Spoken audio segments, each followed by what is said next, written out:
നമുക്കൊപ്പമുണ്ട് ശ്രീ തിരുവഞ്ചൂർ രാധാകൃഷ്ണൻ. ഇങ്ങനെ ഒരു രക്തസാക്ഷി പരിവേഷത്തിന് വേണ്ടി ബോധപൂർവം സൃഷ്ടിച്ചെടുത്തതാണ് ഈ സംഭവം എന്നതാണ് ശ്രീ വസീഫ് പറയുന്നത്. എന്താണ് ശരിക്ക് പേരാമ്പ്രയിൽ സംഭവിച്ചത്? എനിക്ക് അദ്ദേഹത്തോട് സിമ്പതി രേഖപ്പെടുത്താൻ മാത്രമേ സാധ്യമാവൂ.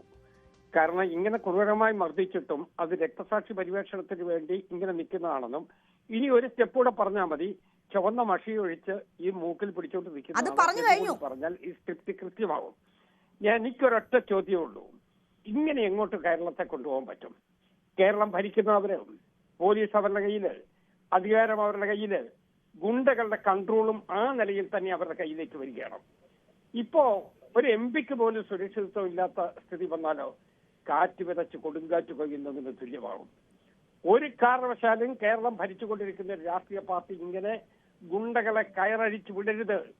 അത് ഞാൻ കോൺഗ്രസിന് വേണ്ടി പറയുന്നത് മാത്രമല്ല, UDF വേണ്ടി പറയുന്നത് മാത്രമല്ല, കേരളത്തിന്റെ സമാധാനത്തിന് വേണ്ടി ഞങ്ങൾ ആഗ്രഹിക്കുന്നത് കൊണ്ടാണ് അത് പറയുന്നത്.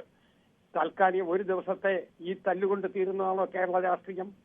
അങ്ങനെ മർദ്ദിച്ചൊതുക്കാൻ പറ്റുമായിരുന്നെങ്കിൽ ഞങ്ങളെല്ലാം മർദ്ദനത്തിന് വിധേയരായവരാണ്. ഓരോ കാലഘട്ടത്തിൽ എന്നെ ഒരു കോളേജിന്റെ 1ാം നിലയിൽ നിന്ന് വെളിച്ച് താഴെ എറിഞ്ഞതാണ്. മരിച്ചു ഒരിക്കലും അതുപോലുള്ള നടപടി ആകരുത് എന്നുള്ളത് അനുഭവം കൊണ്ട് ഞാൻ പറയുകയാണ്. പക്ഷേ ശ്രീ തിരുവഞ്ചൂർ രാധാകൃഷ്ണൻ, അവിടെ ഒരു സംഘർഷ സാധ്യത നിലനിന്നിരുന്നു.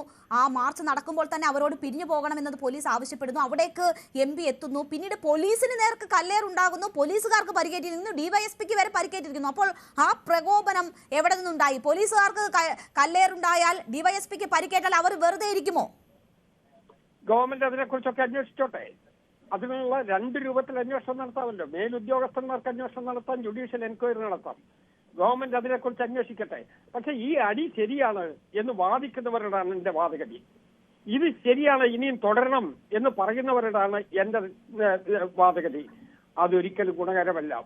ഇവിടെ തെറ്റ് ഞങ്ങളാണ് ഉണ്ടാക്കിയത് എന്നിവരിൽ അന്വേഷിച്ചു. നിങ്ങളുടെ അധികാരമുണ്ടല്ലോ, ജുഡീഷ്യൽ അന്വേഷണം വെച്ചു. MP പരസ്യമായി മർദ്ദിച്ചു എന്നുള്ളതല്ലേ ഞങ്ങളുടെ കേസ്? അതല്ലേ സ്വാഭാവികമായും ഇന്ത്യൻ പാർലമെന്റിന്റെ സ്പീക്കർക്ക് വരെ ഇടപെടാൻ പറ്റുന്ന ഒരു കേസാണ് എന്നുള്ളത് ഓർക്കരുത്. അപ്പൊ അതുകൊണ്ട് ഇങ്ങനെ ക്രൂരമായ ഒരു മർദ്ദനത്തിലേക്ക് പോകരുത്. രണ്ടാമത്തെ കാര്യം, ശ്രീ പ്രവീൺ ഞങ്ങളുടെ ഒരു സഹോദരനെ പോലെയാണ്. സഹോദരൻ എന്ന് പറഞ്ഞാൽ ഇത്ര വളരെ ശുദ്ധഹൃദയനായ ഒരാളിനെ, പ്രാണിയെ പോലും ഉപദ്രവിക്കാത്ത നല്ലവനായ ഒരാളാണ് ഞങ്ങളുടെ ജില്ലാ കോൺഗ്രസ് കമ്മിറ്റിയുടെ അധ്യക്ഷൻ ശ്രീ പ്രവീൺ. ആ പ്രവീണിനെ മർദ്ദിച്ചില്ലേ? എന്നിട്ട് മർദ്ദനത്തിന്റെ ന്യായീകരണങ്ങൾ കണ്ടെത്തുന്നത് ശരിയാണോ? മർദ്ദിച്ച ആളുകൾ ചെയ്തത് തെറ്റാണ് എന്ന് പറയാനുള്ള മാനസിക അവസ്ഥയെങ്കിലും